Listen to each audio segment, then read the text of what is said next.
How to monitoring the CPU mode? As you can see here, we can see that our CPU is on stop mode, okay?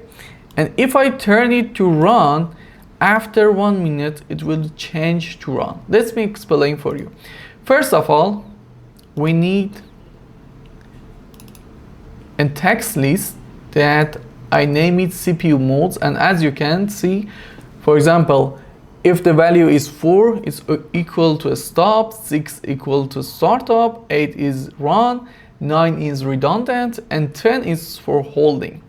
So I need to schedule task to show the CPU mode. So I made a new schedule task, I name it CPU mode, and the trigger of that is for 1 minute. It means after every minute we can monitoring the CPU mode. So this is the 1 minute.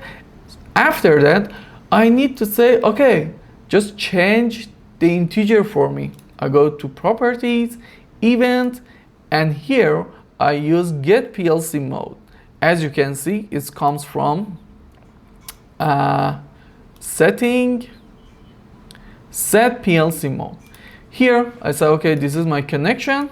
Obviously it's for CPU. And after that, I'm saying, okay, write the mode on the output. This is an integer. Let me show you the manual of that. Maybe you ask me why you are using this special number, because here, Get PLC mode, it sets 4 for stop, 6 for startup, 8 for run, etc.